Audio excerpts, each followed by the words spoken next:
بسم الله الرحمن الرحيم. خروج الصحابة رضي الله تعالى عنهم من الشهوات النفسانية، الصفح والعفو عن المسلم. وأخي عبد الرزاق بن أبي الدنيا وابن أبي حاتم والطبراني والحاكم والبيهقي عن أبي ماجد على حنفي أن ابن مسعود رضي الله عنه أتاه رجل بابن أخيه وهو سكران، فقال إني وجدت هذا سكرانا، فقال ترتروه ومزمزوه واستنكهوه، فترتروه ومزمزوه واستنكهوه، فوجدوا منه ريح شراب، فأمر به عبد الله إلى السجن، ثم أخذه من الغد، ثم أمر بصوت فدق سمرته حتى أعطت له مخفقة، يعني صارت، ثم قال للجلاد اضرب وارجع يدك وأعط كل عضو حقه، فضربه عبد الله ضربا غير مبرح وأوجعه. قيل يا أبا ماجد ما المبرح؟ قال ضرب الأمر. قيل فما قوله ارجع يدك؟ قال لا يتمطى ولا يري إبطه. قال فأقامه في قباء وسرابيل، ثم قال بئس لعمر الله والي يتيم هذا، ما أدبت فأحسنت الأدب ولا استترت الخزية. ثم قال عبد الله إن الله عفو يحب العفو، وإنه لا ينبغي لوال أن يؤتى بحد إلا أقامه. ثم أنشأ عبد الله يحدث قال أول رجل قطع من المسلمين رجل من الأنصار، أتي به رسول الله صلى الله عليه وسلم، فكأنما أسف في وجه رسول الله صلى الله عليه وسلم رماد، يعني زر عليه رماد، فقالوا يا رسول الله كأن هذا شق عليك، فقال النبي صلى الله عليه وسلم وما يمنعني وأنتم أعوان الشيطان على صاحبكم، إن الله عفو يحب العفو، وإنه لا ينبغي لوال أن يؤتى بحد إلا أقامه. ثم قرأ وليعفوا وليصفحوا. وعند عبد الرزاق عن ابن شعيب رضي الله عنه قال إن أول حد أقيم في الإسلام لرجل أتي به رسول الله صلى الله عليه وسلم فشهد عليه، فأمر به النبي صلى الله عليه وسلم أن يقطع، فلما حد الرجل نظر إلى وجه رسول الله صلى الله عليه وسلم كأنما صفي فيه الرماد، فقالوا يا رسول الله كأنه اشتد عليك قطع هذا. قال فما يمنعني وأنتم أعوان الشيطان على أخيكم؟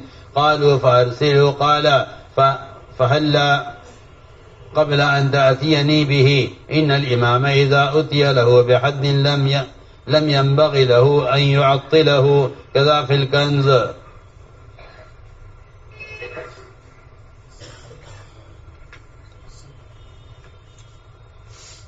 میرے دوستو، بزرگوں، عزیزوں، کسی مسلمان کو حقیر سمجھنا اسلام سے محروم کر دیتا ہے. میں سمجھتا ہوں اس زمانے میں ایک مسلمان سے اللہ کے حقوق کا ضائع ہونا بندوں کے حقوق کے ضائع کرنے کی وجہ سے ہے. اس لیے کہ ایک مسلمان کا حق مارنا یا ایک مسلمان کو حقیر سمجھنا اسلام سے محرومی کا سبب ہے. اگر کوئی شخص قبلے کی توہین کرے،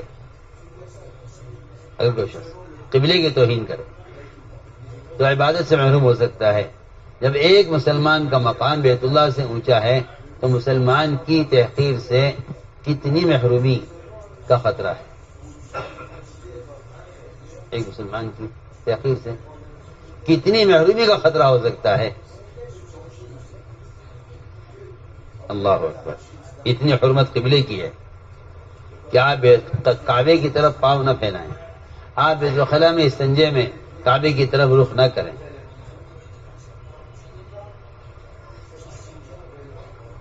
یہ بیت اللہ کا ادب ہے. اس سے آپ اندازہ کر لیجئے جب بیت اللہ کا یہ ادب ہے تو پھر یہ مسلمان کا مقام بیت اللہ سے اونچا ہے تو مسلمان کا ادب کتنا ہوگا.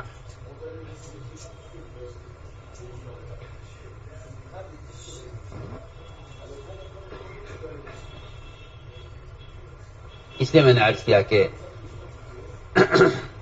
اسلام سے محرومی کا سبب ہو سکتا ہے کسی مسلمان کو حقیر سمجھنا۔ حضور اکرم صلی اللہ علیہ وسلم نے عرفات سے چلنے میں تاخیر کی، أخر الإفاضة من عرفات، وكبار الصحابة كانوا معه في الحج وكلهم متحيرين لماذا أخر الإفاضة من عرفات، وكان ينتظر أسامة رضي الله عنه، وأسامة تأخر. لما جاء أسامة رضي الله عنه قال الآن نرتحل. كان ينتظره وجميع الصحابة كانوا في انتظاره. لما جاء أسامة قال نعم ننتظره الآن نرتحل. فقال أهل اليمن ألي هذا أخرنا؟ ألي هذا منعنا؟ ألي هذا؟ هذا الجدري وهذا الأفطس وهذا الأجنبي وهذا الأسود أخرنا لأجله. ففي بداية إمرة أبو بكر الصديق رضي الله عنه أول من ارتد أهل اليمن، فسئل لماذا ارتد أهل اليمن؟ قال لأنهم حقروا أسامة، فهذا سبب حرمانهم من الإسلام وهذا سبب ردتهم في خلافة أبي بكر.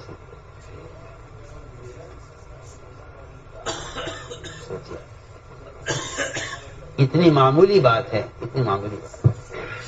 ایک اجنبی آدمی بد شکل ہیں، کالے ہیں، اجنبی ہیں، عرب نہیں ہیں، چکے داغ چہرے پر ہیں، لیکن آپ صلی اللہ علیہ وسلم نے امت بنانے کے لیے اجنبیوں کا اہتمام اتنا کیا تھا کہ لوگ انہیں اپنوں سے زیادہ اپنا سمجھتے.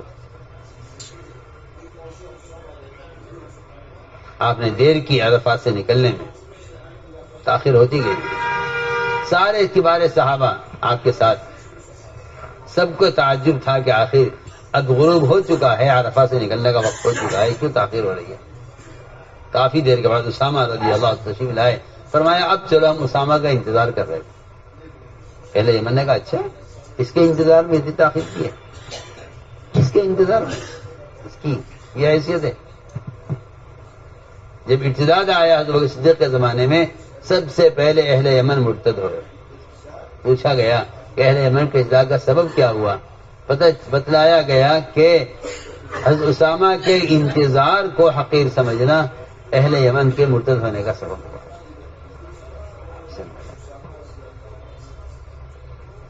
ہماری یہ عام عادت ہو گئی ہے، جس مسلمان کی چاہو تحقیر کر دو، جس کو چاہو ذلیل کر دو.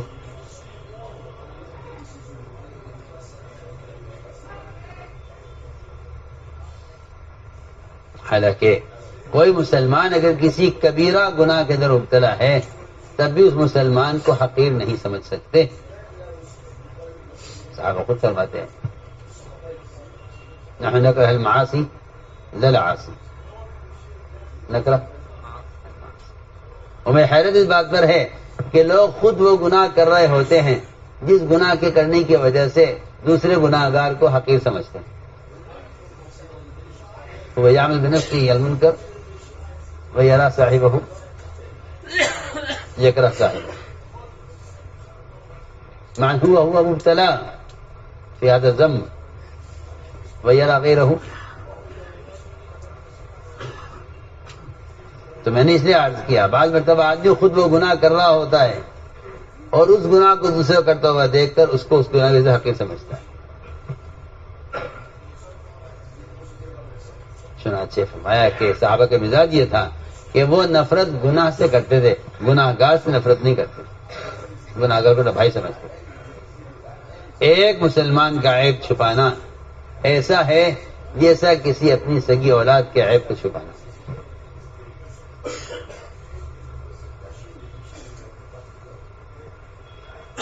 چنانچہ میں نے عرض کیا کہ حضور اکرم صلی اللہ علیہ وسلم نے اس طرح ہر فرد کی قیمت قائم کی تھی.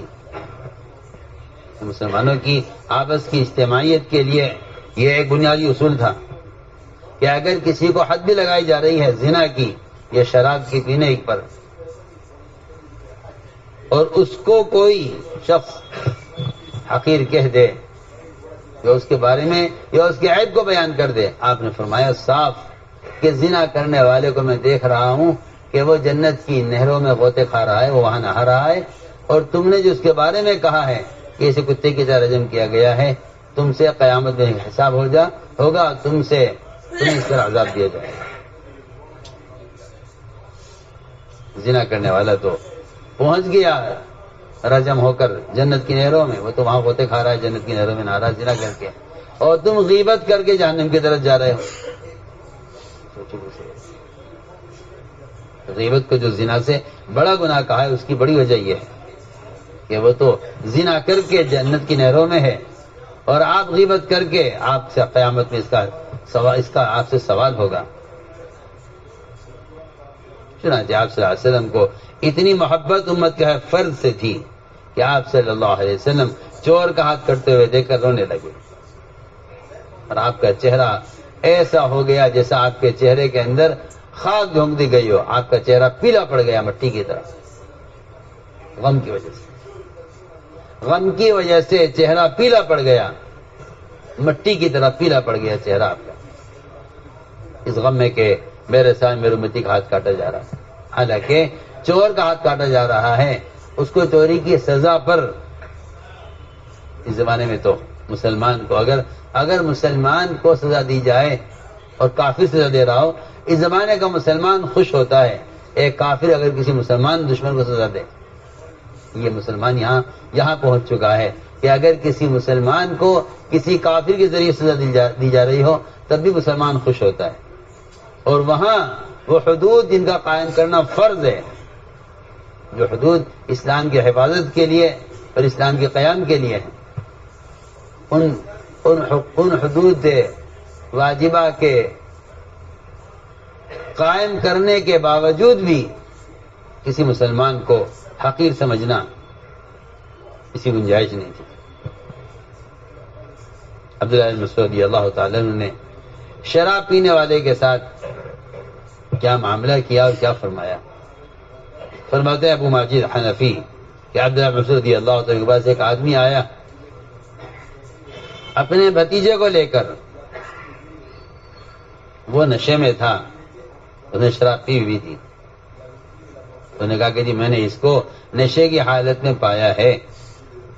فرمایا نشے کی حالت پایا ہے تو نشہ تو بے ہوشی بھی ہو سکتی ہے، نشہ کسی اور چیز کا بھی ہو سکتا ہے، کیا ضروری ہے کہ شراب پی ہو؟ کہ نہیں جی.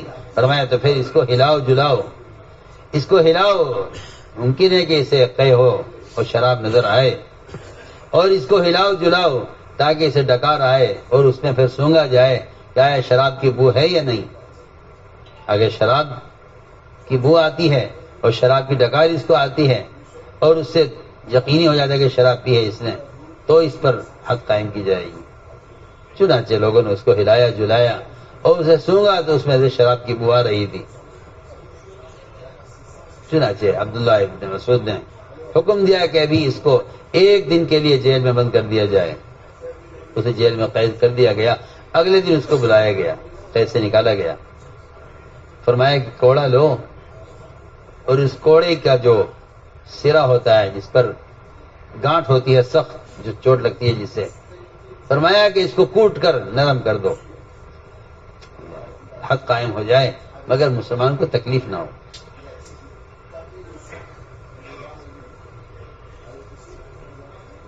مسلمان کو تکلیف نہ ہو، حق قائم ہو جائے. یہاں تک کہ اسے کوٹا گیا تو وہ نرم ہو گیا، چابک کی طرح ہو گیا. پھر کہا جلاد سے کہ دیکھو اس کو کوڑے مارو لیکن ہاتھ کو پورا اٹھا کر مت مارنا، جتنی دور سے ہاتھ لائے گا چوٹ اتنی زور سے لگے گی. ہاتھ جتنا دور سے لائے گا اتنی زور سے چوٹ لگے گی. کہ نہیں، پورا ہاتھ اٹھانے کی ضرورت نہیں ہے، اتنا ہاتھ نہ اٹھانا ہے کہ تیری بغل کھل جائے، مارنے والے کی بغل نظر نہ آئے، بس آہستہ آہستہ مار دو تاکہ حد قائم ہو جائے. کیا بات ہے. اور ایسی چوٹ مارنا کہ جو چوٹ اس کی ہڈی کو نہ توڑے اور ہڈی تک چوٹ نہ پہنچے. ضرب ایسی مارنا کہ ہڈی کا نقصان نہ ہو. پوچھا گیا ابو ماجد من مبرح، مبرح کیا ہے؟ کہ ایسی چوٹ جو ہڈی کو توڑنے والی ہو ایسی چوٹ نہ ماری جائے، اور ایسی چوٹ ماری جائے کہ بس وہ کوڑے کو اس پر سے گزار دے، ہاتھ کھینچ کر نہ مارے. چنانچہ اس کو حد لگائی گئی. وہ ایک چوغا اور ایک شلوار پہنے ہوئے تھا. پھر یہ فرمایا عبداللہ بن مسعود رضی اللہ تعالیٰ عنہ نے کہ اللہ کی قسم اس یتیم کا والی بہت ہی برا ہے. نہ اس نے اس یتیم کو کی تربیت کی، نہ اس کو ادب سکھلایا، اور اگر یہ نہیں کیا تھا کم سے کم اس نے شراب پی لی تھی تو اس کو چاہیے تھا کہ اس کو رسوا کرنے کے بجائے، اس کو سب کے سامنے کھولنے کے بجائے اس کے عیب پر پردہ ڈال دیتا، بجائے اس کے کہ اس کو لا کر لوگوں کے سامنے سزا دلوائی اور کوڑے لگوائے شراب پینے پر. اگر اس کے گناہ کو وہیں چھپا لیتا تو ایک مسلمان رسوا نہ ہوتا. یہ زمانے کا سب سے بڑا حادثہ ہے کہ مسلمان کے خلاف کافر کے پاس جا رہا ہے. یہ حال اللہ مجھے معاف کرے اپنے ذاتی مسائل میں ہے، اور یہی حال اس وقت امت کا دینی امور میں بھی یہی حال ہے. یہ بڑے افسوس کی بات ہے، بڑے افسوس کی بات. مجھے ایک بڑے ہندو وکیل نے بتایا، میں تو حیران ہو گیا سن کر. بڑا وکیل تھا مسلم. انہوں نے خود مجھ سے کہا، اس نے کہا جی مجھے اس بات پر حیرت ہے کہ اس ملک میں مدارس اور مساجد کے تو کیس آتے ہیں عدالت میں، لیکن کسی غیر مسلم معبد کا کیس عدالت میں نہیں آیا. میں حیران ہو گیا اس کی بات سے. مجھے غم بھی بہت ہوا اس کی بات سے، اثر بہت ہوا. میں نے کہا تو کیا کہہ رہا ہے؟ کہا میں ٹھیک کہہ رہا ہوں. کسی مندر کا کیس، کسی گرجے کا کیس، کسی گردوارے کا کیس نہیں. اگر آئے گا کیس تو مدارس کا مسئلہ، ہماری مسجد ہماری مسلمان. میں اس کی اس بات سے حیران ہو گیا. اس نے بتایا ہزاروں کیس ہیں، ایک بھی کیس نہیں ہے غیروں کے کہ معابد کا جو کیس مسلمانوں کے معابد. میرے لیے یہ بات بڑی حیرت کن تھی اور بڑی افسوس کی بات تھی.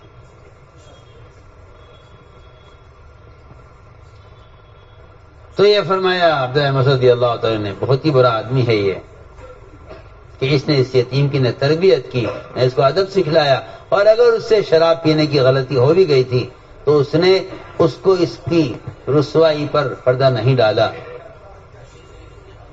پھر فرمایا عبداللہ مسعود رضی اللہ تعالیٰ نے کہ اللہ تعالی بہت معاف کرنے والے ہیں اور معاف کرنے والوں کو پسند کرتے ہیں.